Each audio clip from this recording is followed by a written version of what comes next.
Olá, muito boa noite, bem-vindos ao Conexão Angola, o seu programa de análise e comentário de atualidade internacional aqui na sua TPA. Já sabe que é assim todo o sábado, a esta hora, neste canal.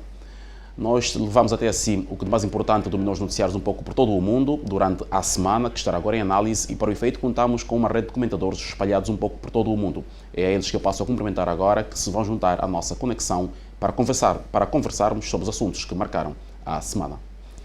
Começo por cumprimentar o Wellington Calazans. Boa noite, Wellington. Está a falar-nos a partir de Estocolmo, na Suécia. Boa noite, David. Boa noite, colegas de painel, e boa noite a você assistindo a televisão pública de Angola. Francisco Pegado, no extremo mais ao norte do continente americano, a falar-nos a partir do Canadá, na cidade de Toronto. Boa noite. Boa noite, David. Boa noite, colegas do painel. Boa noite, telespectadores da TPA Internacional e também todos os angolanos espalhados pelo mundo afora. Professor Matias Pires, por agenda de trabalho, hoje está a falar-nos a partir de fora de Luanda, mais concretamente em Accra, a capital do Ghana, onde está a trabalhar num assunto que já poderemos perceber do que se trata. Professor, muito boa noite, bem-vindo a essa conexão. Boa noite, David. Boa noite, colegas do painel. Boa noite, telespectadores do Conexão Angola. Professor Matias Pires, é por si que começo justamente para tentarmos perceber um bocado da agenda que o leva a este país da África Ocidental, portanto, nomeadamente o Ghana, numa altura em que decorre a nível de peritos e técnicos da União Africana os preparativos para a cimeira proposta por Angola, que deverá acontecer na Guiné Equatorial, que vai abordar justamente os golpes de Estado em África e a tomada de poder por métodos inconstitucionais.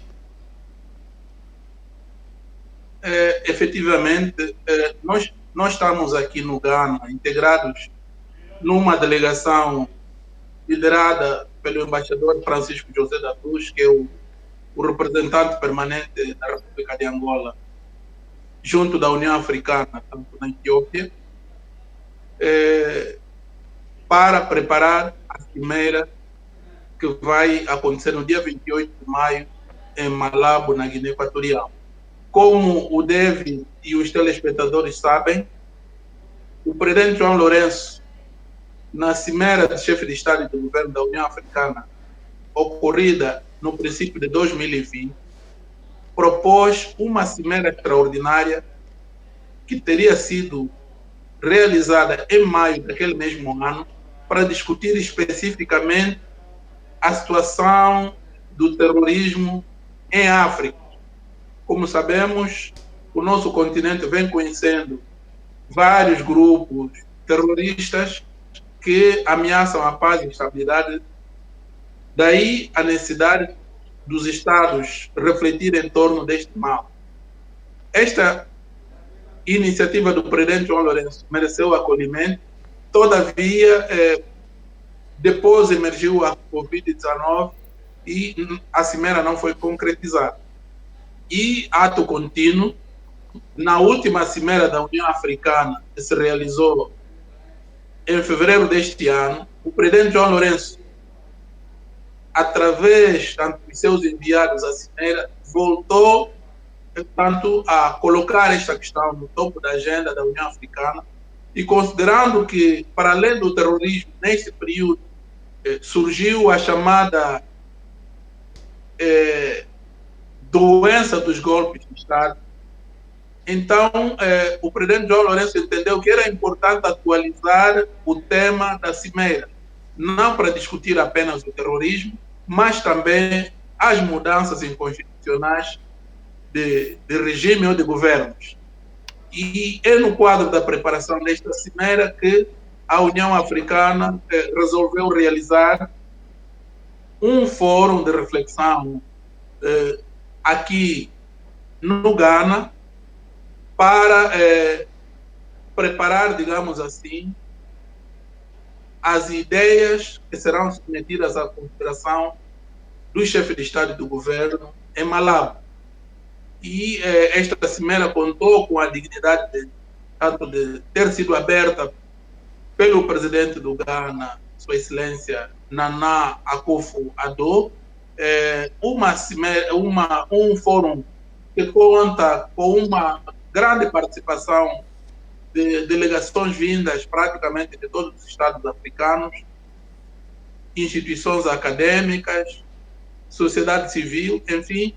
Tanto, em resumo, este foi o motivo da nossa presença aqui, porque, considerando que esta cimeira é iniciativa de Angola, tanto não fazia sentido que Angola não se quisesse representar ao nível de peritos que estão a preparar a cimeira de Malabo. Tanto este o trabalho que fez com que nós nos deslocássemos a Accra e que deverá prosseguir nos próximos dias até a concretização da cimeira que se espera para maio. Muito obrigado por estas linhas iniciais, professor Matias Pires. Wellington, na senda do que acabamos de ouvir aqui do professor Matias, tendo em conta os peritos e esses académicos que se juntaram e foram convidados também para dar o seu contributo nesta discussão, que expectativa é que o Wellington tem sobre essa cimeira que se vai realizar em maio, sendo que o tema proposto por Angola é justamente o terrorismo no continente e também a tomada do poder de forma inconstitucional. Portanto, estamos aqui a falar dos golpes de Estado. David, essa atualização da temática mencionada aí pelo professor, acrescentando a questão das tomadas inconstitucionais do poder e outras ações inconstitucionais decorrentes disso, isso só vem a somar com a questão do terrorismo, que preocupa e é importantíssimo que haja uma unificação, uma espécie de padronização entre os países africanos para que encontrem uma solução para o problema de maneira coordenada, ordenada, disciplinada, porque toda essa organização que está sendo proposta, ela certamente irá, se não resolver na totalidade os problemas, mas ela irá criar vacinas que são muito importantes para que possamos evitar ter esses temas, inclusive aqui no nosso debate, com tanta frequência, e possamos finalmente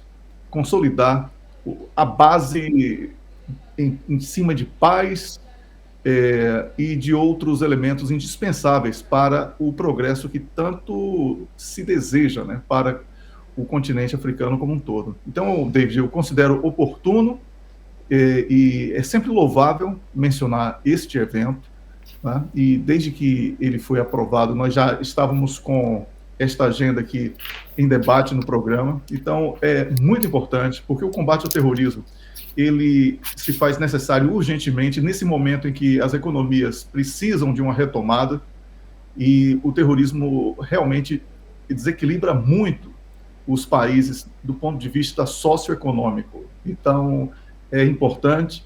E a questão dos golpes nem precisa falar, né? O quanto... Wellington, pegando nas suas palavras, apoiando-me nas suas palavras justamente, quando se está à procura de soluções para questões como estas que estamos aqui a analisar, portanto, nunca é tarde.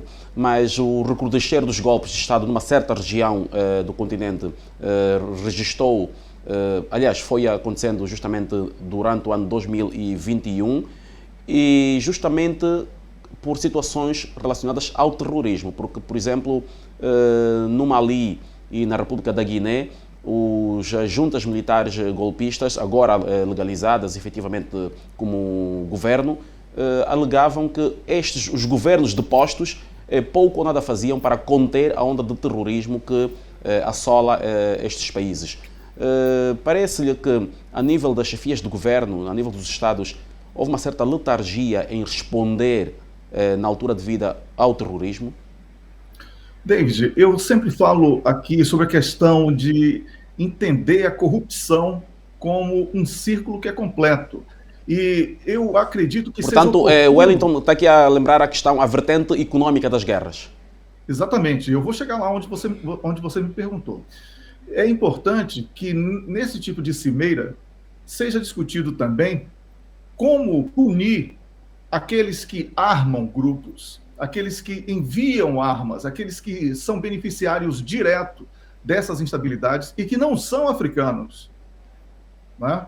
Então, eu não sei se uma cimeira como essa poderia abrir, por exemplo, a possibilidade de indicar como tema para uma nova cimeira a criação de um tribunal internacional africano para o julgamento dos corruptores, né, que normalmente vêm de fora do continente africano e corrompem. Então, eles são parte da corrupção e eles precisam também do mesmo tratamento que tem sido dado à outra ponta da corrupção, que é o corrompido. Então, eu acho, David, que falar sobre terrorismo sem falar sobre quem fornece armas, quem estimula e quem adquire o tipo de prática do terrorismo, não é?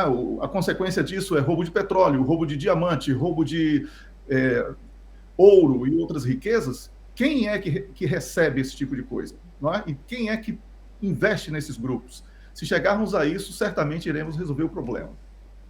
Obrigado, Wellington. E ainda na senda das iniciativas diplomáticas de Angola, vamos continuar por aí. Vou passar agora para o Francisco Pegado. Francisco, registramos a visita de Estado do presidente João Lourenço a Cabo Verde, portanto, num ato de reciprocidade, depois de o estadista cabo-verdiano também ter visitado Angola. Francisco, sabemos que no Canadá existe também uma considerável comunidade cabo-verdiana. Foi notícia essa visita de Estado de João Lourenço a Cabo Verde, a pelo menos 2 ilhas? Obrigado, David. Foi notícia, mas não foi uma manchete, porque nessa altura, principalmente a imprensa do Canadá, o foco continua a ser a Ucrânia, a Covid e algumas situações internas. Falou-se muito pouco, e no meio de algumas comunidades que eu conheço, principalmente a comunidade angolana, falou-se também, mas talvez por a ida ter ido a Cabo Verde. Mas, falando ou não falando, o mais importante é que aconteceu esse encontro que o presidente João Lourenço, presidente de Angola, foi a Cabo Verde, e queria também enfatizar algumas coisas que aconteceram, uma das quais foi os acordos bilaterais entre as empresas de aviação, tanto da TAG, que é de Angola, e a empresa cabo-verdiana. Para mim foi positivo. O pedido do presidente João Lourenço em pedir com que os empresários cabo-verdianos possam investir em Angola e vice-versa, internacionalizar as empresas angolanas, começando pelo continente africano, dando espaços pequenos para depois darmos espaços maiores. Também, isso para mim foi muito importante, a questão do presidente ter dito que a relação de Cabo Verde e Angola é possível, está na boa fé, está no bom caminho, e pelo final o presidente ter recebido a maior honra de Cabo Verde, pela homenagem que foi feita pelo esforço da relação Cabo Verde e Angola. E para mim foram condecorado com a medalha maior do Estado cabo-verdiano. Sim, para mim foram os pontos mais importantes, que a Ordem Mico Cabral, a mais alta distinção de Cabo Verde, reconhecimento à valiosa contribuição que o presidente João Lourenço tem para a relação Cabo Verde-Angola, Angola-Cabo Verde. Então, esse facto que nós vimos sempre que o Cabo Verde é um dos países de destino nesse momento de África, muitos turistas vão para Cabo Verde, então nós temos muito ainda para aprender com os outros países, principalmente o Cabo Verde, que é um país irmão. Podemos também diversificar nossa economia na questão de turismo, que Angola é um potencial, tem tudo para dar certo, só precisamos acreditar, e parabéns a essas iniciativas. Professor Matias Pires, umas breves palavras sobre em que é que se resumem os acordos assinados entre Angola e Cabo Verde e como é que se aventa a efetivação deles, sendo que no setor dos transportes, mais do que um acordo, o pré-acordo foi assinado cá em Angola primeiramente, mas quando da visita do presidente João Lourenço vimos já a efetivação dessa parceria entre a TAG e a Transportes Aéreos Cabo Verde. David, permita só fazer um rodapézinho em relação ao tema anterior. Sim, professor Estando Matias, a presidir temporariamente a CDAO, região onde se registram mais golpes, tenha alguma autoridade moral, expertise para acolher a discussão sobre essas matérias, até porque, pela primeira vez, desde que existe a nossa organização continental, temos quatro estados suspensos da organização, fruto dos golpes de Estado. Portanto, é esta nota que eu queria adicionar em relação a esta cimeira. É óbvio que, ao longo dos próximos dias, teremos novos desenvolvimentos. Quanto à visita do presidente João Lourenço a Cabo Verde, foi uma visita muito importante, que se situa ao nível da reciprocidade entre os dois Estados, na medida em que, como os telespectadores hão de se recordar, o presidente José Maria Neves visitou nosso país em janeiro. Foi a sua primeira visita de Estado desde a sua eleição. E para quem entende de política e diplomacia, as primeiras visitas de Estado não são feitas aleatoriamente.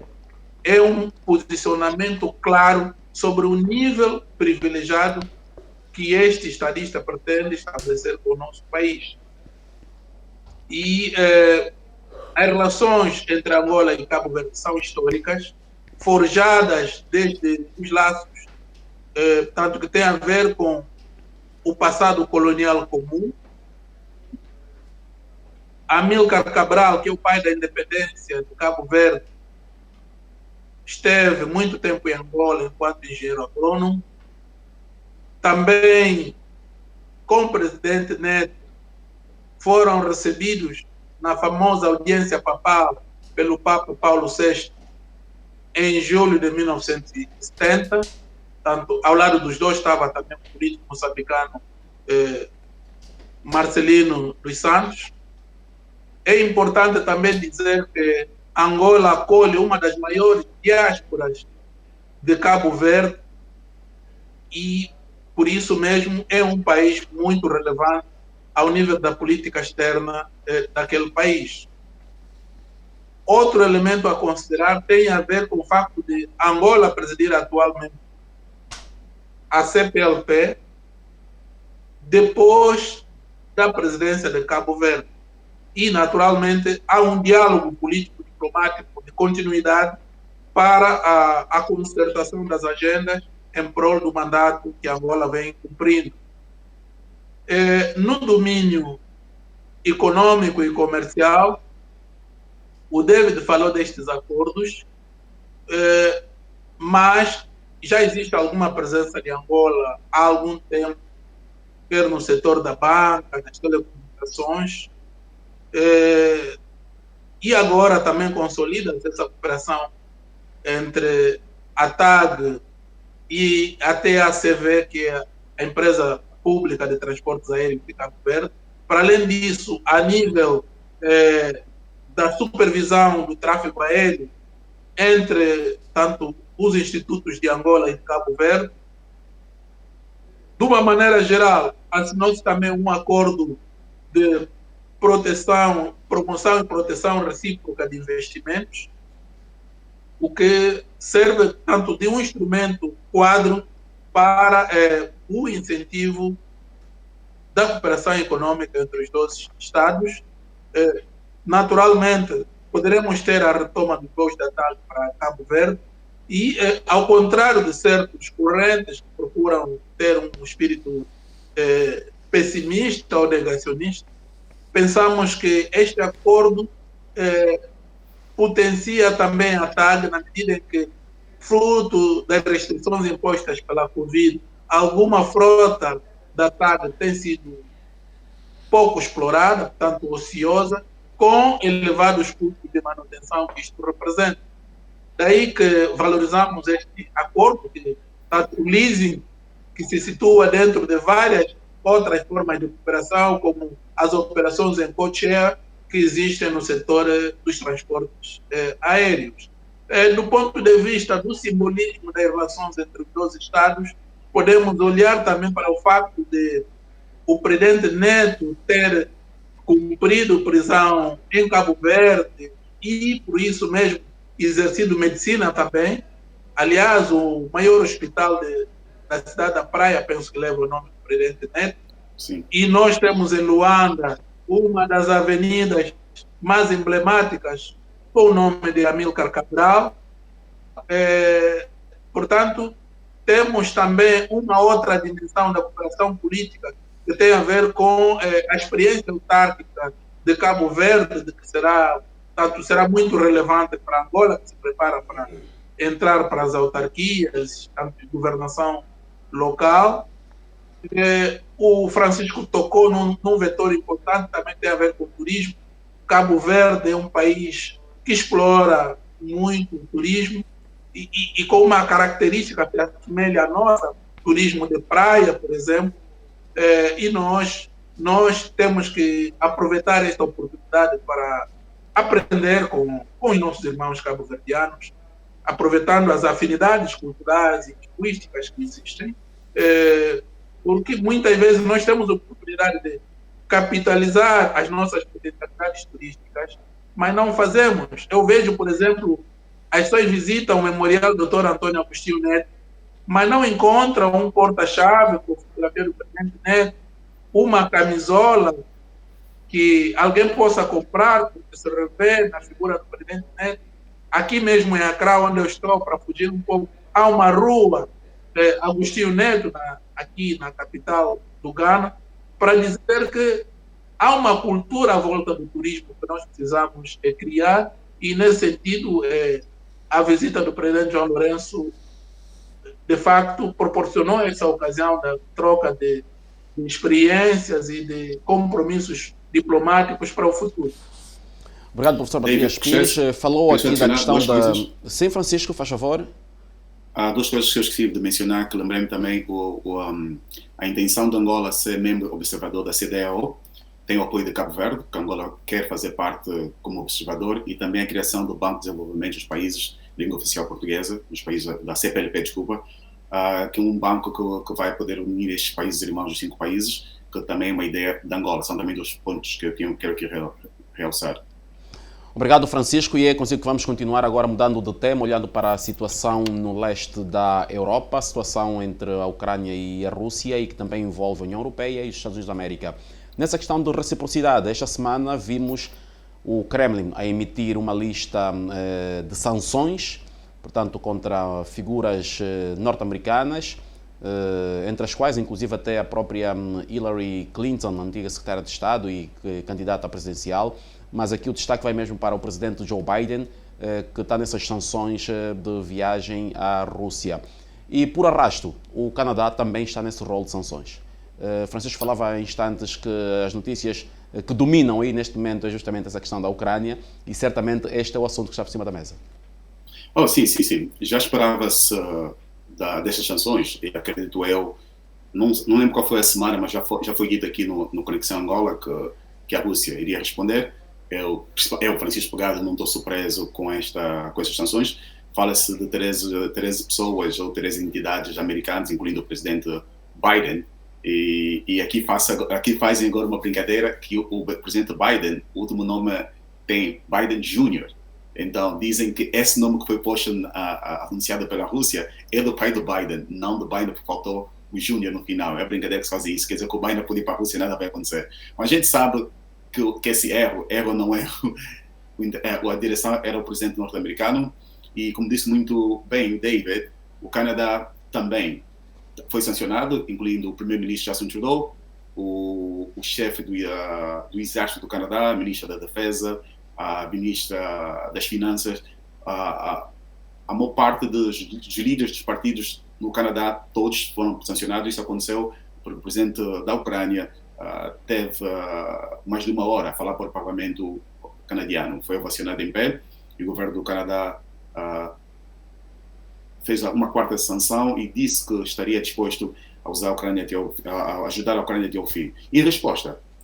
Claro que a Rússia teve que respondeu sancionando um total de 313 entidades do Canadá, que inclui, como eu disse anteriormente, o ministro e a maior parte dos membros dos partidos do Canadá políticos, como NDP, Partido Conservador, o Partido Verde, são as pessoas que estão nessa lista. Uma situação que aqui nem falou-se muito, falou-se porque a intenção é não dar valor ou dar peso nessa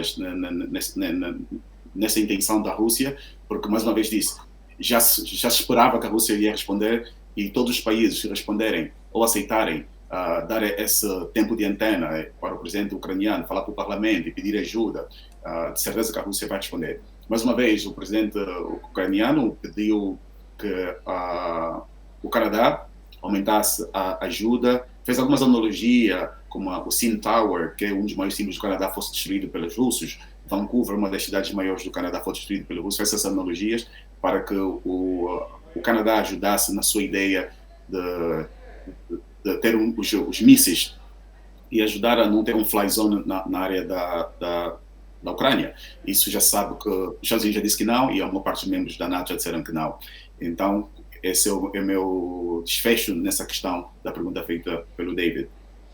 Obrigado, Francisco. Vamos agora para o Wellington.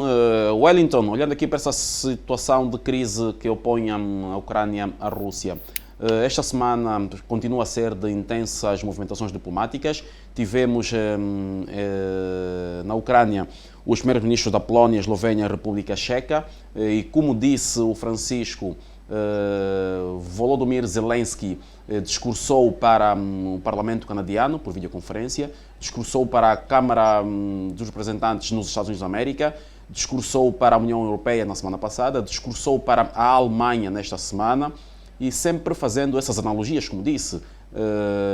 Quando falou para os americanos, por exemplo, relembrou e recitou o discurso de Martin Luther King, I Have a Dream. Portanto, vai tentando comover estes parceiros e continua a dizer, Zelensky, que os ucranianos continuam a defender o seu país sozinhos. Na sexta-feira ouvimos numa entrevista à agência Lusa e também à RTP, o antigo presidente ucraniano Poroshenko a dizer que também é pró a adoção de uma zona non-fly zone, portanto, na Ucrânia. Uma ideia rejeitada pelo Ocidente, que diz que vai continuar a apoiar, mas da sua maneira. Nessa sexta-feira tivemos a conversa de Putin e Xi Jinping, com Xi Jinping a dizer, melhor, Biden e Xi Jinping, este último a dizer ao presidente norte-americano que o conflito não interessa a ninguém. E Biden a tentar comprometer a China, portanto, a tentar mostrar ao mundo que a China está aliada à posição norte-americana. E Biden, para a semana, vai estar na Europa para a cimeira da NATO e da União Europeia.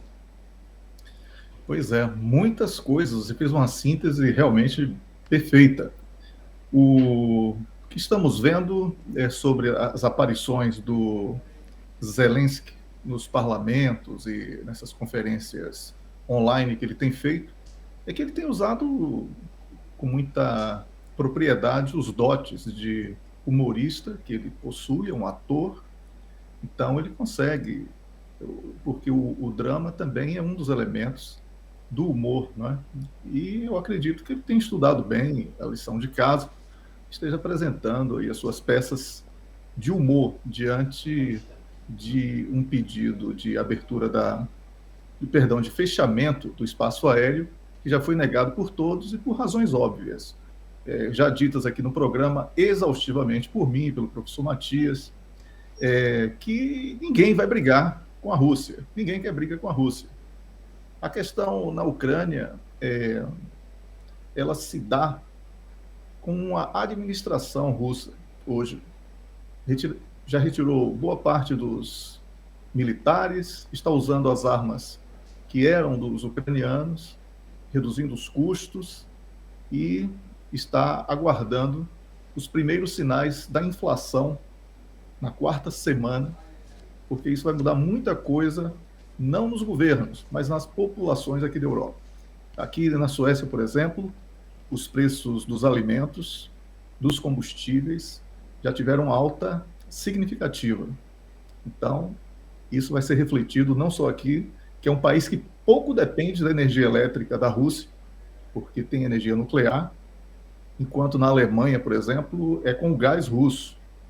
Isso tudo vai afetar a economia e vai produzir ruídos nas sociedades. Vladimir Putin, na sua estratégia, quer esticar essa guerra o máximo possível para que as sociedades desgastem os governos dos países membros da NATO e aqueles que estão apoiando esse pacote de sanções. A conversa que você mencionou entre o líder chinês e o Joe Biden, ela praticamente já foi antecipada durante essa semana, onde a China já disse que é um país autônomo, um país independente, e que escolhe os seus parceiros e o tipo de parceria, que obviamente condena a guerra e que é um promotor da paz. Isso significa que pouca coisa vai ser alterada em relação à situação dos projetos do Vladimir Putin que estão em curso. Lembro aqui ao nosso público que tudo o que foi anunciado pela Rússia, em todas as condições que foram colocadas, foram praticadas. Todas as exigências para um acordo de paz são anteriores ao dia 24 de fevereiro. Isso significa que a Rússia programou, projetou e está executando algo que poucos estavam preparados para o desafio. Acho que está muito claro que os russos se prepararam para isso e o Ocidente foi surpreendido, David.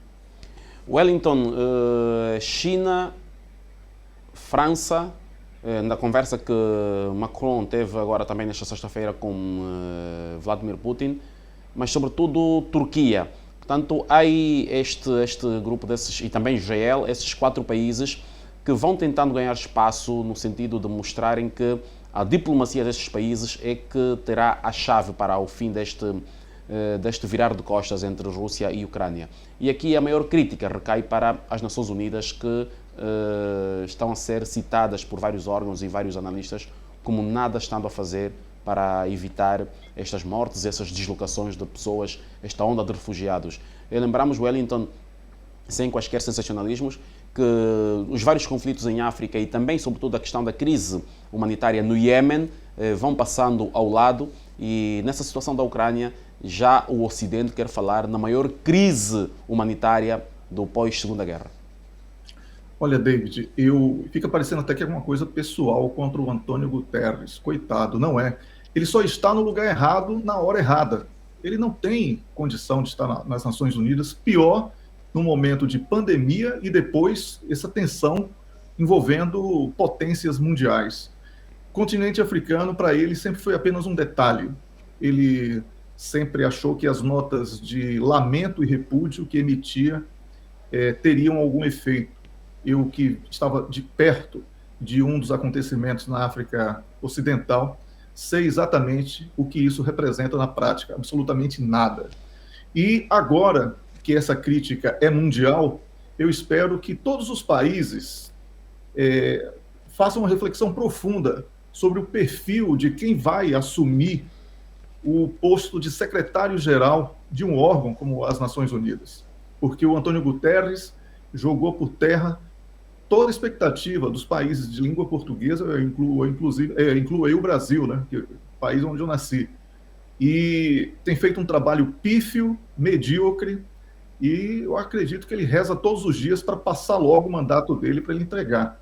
Agora, David, sobre a projeção de alguns países tentando se colocar na condição de moderador dessa situação, o Macron, da França, ele tem feito isso porque é ano eleitoral na França, no próximo mês, daqui a alguns dias, né?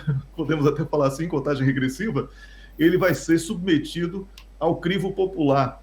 E os resultados das tentativas de intervenção dele, ao contrário do que diz a imprensa, têm sido muito ruins. Eu tenho conversado com jornalistas que moram lá na França e trabalham na França, e que têm me passado uma tendência de redução de popularidade do Macron. Talvez seja isso, ele esteja querendo se projetar como um líder europeu, porque dentro da França mesmo ele não está conseguindo manter a sua estratégia de propaganda eleitoral. Então, sobre China, é um parceiro estratégico da Rússia.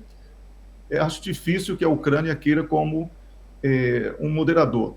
Sobre a Turquia, acho pouco provável que a Rússia queira como moderador. Então, é uma situação aí de Rússia e Ucrânia sentarem para resolver. Espero que haja essa consciência do Zelensky de que ele não tem a menor condição.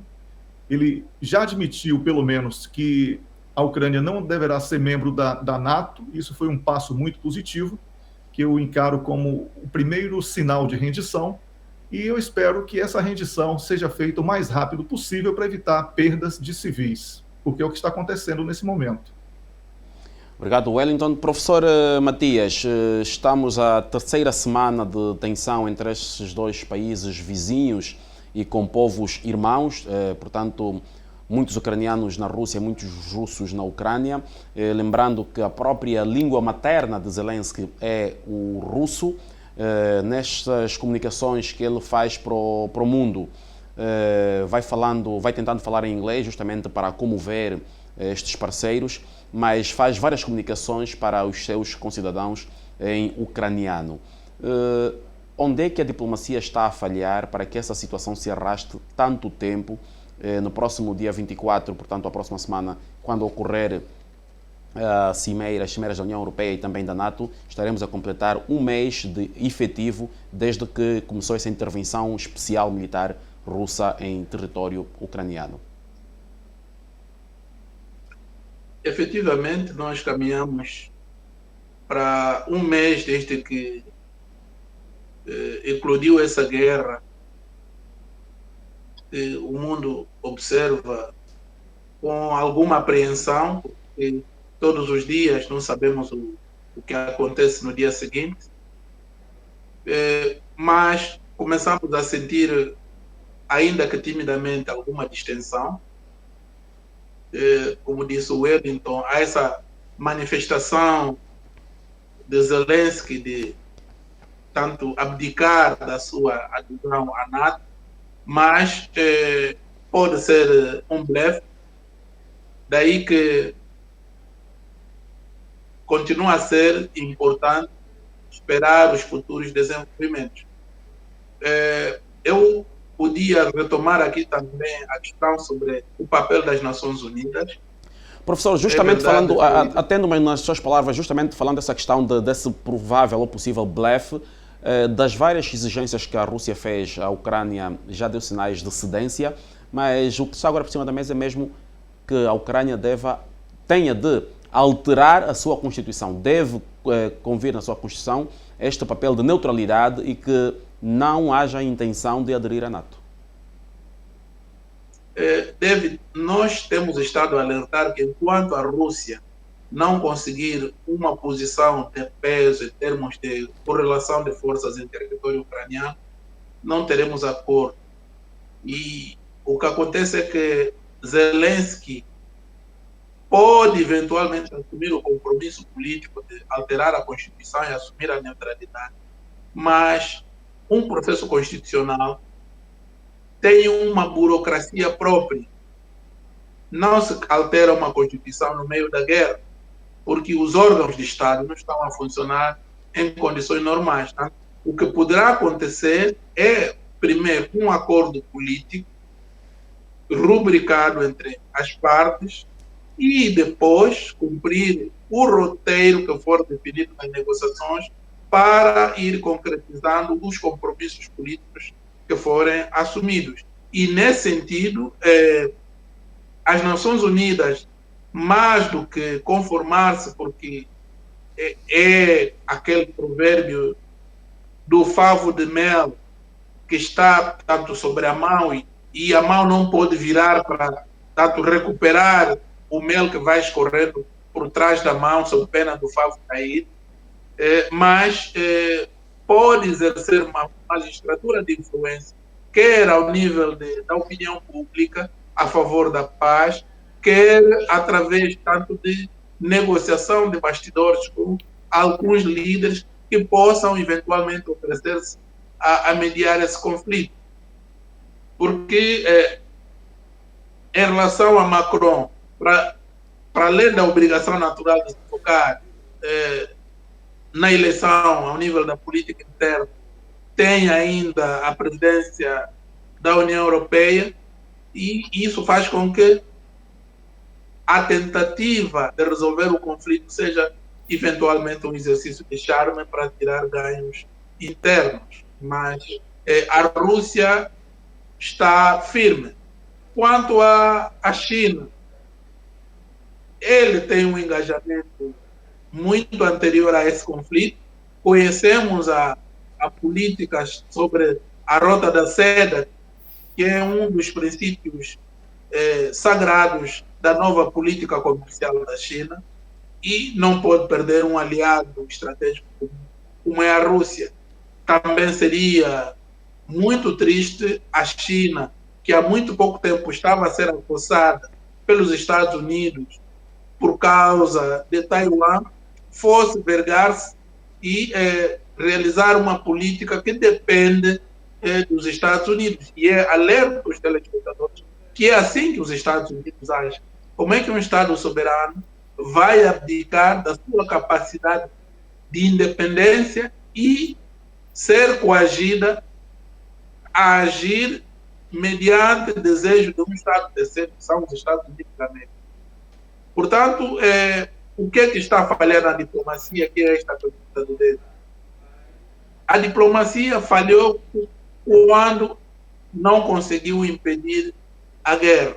Agora que estamos em plena guerra, é continuar a explorar os canais de diálogo, tentar aproximar as posições das partes, influenciar as partes para evitar maiores danos em termos de vítimas e, paulatinamente, em função do escalonamento de cada uma das partes, tentar buscar soluções de compromisso que possam pôr fim à guerra.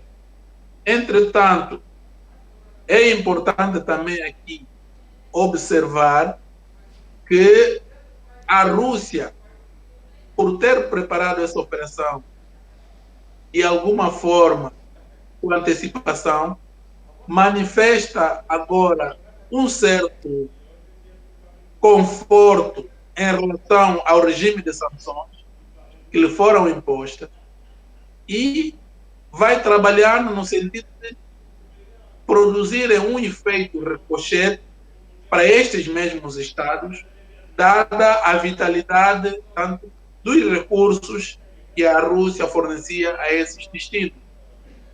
E este fator econômico poderá jogar um papel decisivo no posicionamento dos aliados aparentes da Ucrânia em relação à guerra.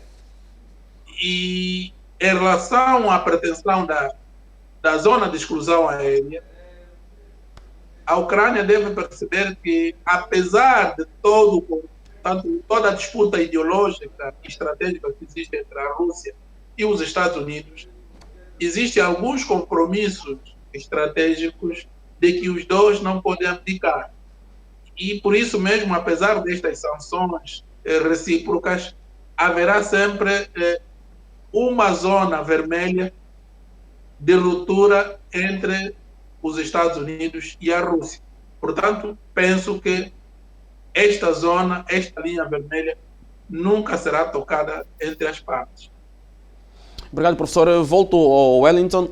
Wellington, foi também notícia esta semana que, como se sabe, desde a anexação da Península da Crimeia, cuja celebração oficial aconteceu agora nesta sexta-feira 18, não é? Num show, num mega concerto em Moscovo, com a presença do presidente Vladimir Putin. As sanções contra a Rússia já começaram em 2014, se assim se pode dizer. E dentre as várias sanções era justamente a questão de não armar a Rússia. E foi agora revelado um documento que foi tornado público pelo The New York Times, em que, como pelo menos 5 países europeus, durante esses últimos 8 anos, forneceram sim material bélico à Rússia. Destaque aqui para a França, Espanha, portanto o próprio Israel e também o Reino Unido. Fala-se agora que eles terão violado este acordo e a margem andaram a fazer dinheiro por trás com a Rússia. Violaram, como vão violar também essas sanções que estão sendo aplicadas, porque não vão resistir. Eu tenho dito isso aqui com muita tranquilidade, porque eu moro aqui e tenho acompanhado somente esse tipo de notícia sobre economia, porque é onde está o gargalo de tudo isso. É a economia, David. Violaram porque a indústria das armas não tem ética. A indústria das armas quer vender armas, não importa para quem. Como eu falei há pouco, quando estávamos falando sobre a questão do terrorismo em no África continente africano, né? É esse o tema. É a questão de quem fornece. Aí é que está o problema da ética. Né? Então, forneceram porque querem mercado. e essas sanções econômicas que foram aplicadas, elas serão violadas com certeza, já estão sendo de certa forma, né? Porque muitos países continuam recebendo gás russo, inclusive a Suécia, que recebe muito pouco, mas as empresas que recebiam disseram que vão continuar recebendo. E sobre essa outra questão que você colocou do estádio de futebol, foi um evento surpreendente, porque ninguém praticamente foi avisado, de que ele aconteceria, né? Já que a imprensa russa está censurada. E o Vladimir Putin foi muito feliz, porque ele citou um versículo bíblico: não há amor maior do que alguém dar a vida por seus amigos. O que descreve a perseverança, a persistência dele em relação a essa queda de braço que ele levantou. Como tenho dito aqui, foi tudo muito planejado pelos russos. E eu acredito que estamos numa guerra, não é, mundial, mas a parte bélica está centralizada apenas na Ucrânia. Mas as sanções econômicas, a tensão diplomática, o nível de perseguição, a censura à imprensa, a perda dos direitos de liberdade de expressão e tantas outras coisas que têm ocorrido naqueles países que diziam que defendiam as teorias do liberalismo, inclusive de propriedade privada, não é? Tudo isso foi quebrado e uma nova ordem mundial está nascendo, e somos felizes por estarmos aqui testemunhando, documentando isso para o nosso público. Obrigado, Wellington. Obrigado, professor Matias, e obrigado, Francisco, por estes primeiros comentários. Vamos observar um brevíssimo intervalo aqui no nosso programa e daqui a instantes voltamos para mais análises a outros assuntos, sobretudo que marcam o continente africano. Lembrando que temos aqui em alinhamento o destaque da visita do presidente português a Moçambique, mas que acaba por ser uma matéria que deixou de ser manchete por causa da passagem do ciclone Gombe, que até os últimos dados, portanto a edição deste nosso programa, já havia deixado mais de 55 mortos e um rasto de milhares de desalojados. Nós voltamos já. Peço apenas que se mantenham conectados para então continuarmos a conversa na segunda parte do programa. Quanto a si, caro telespectador, também pedimos que não troque de canal e sequer saia do seu lugar, que o nosso intervalo é breve, nós voltamos já.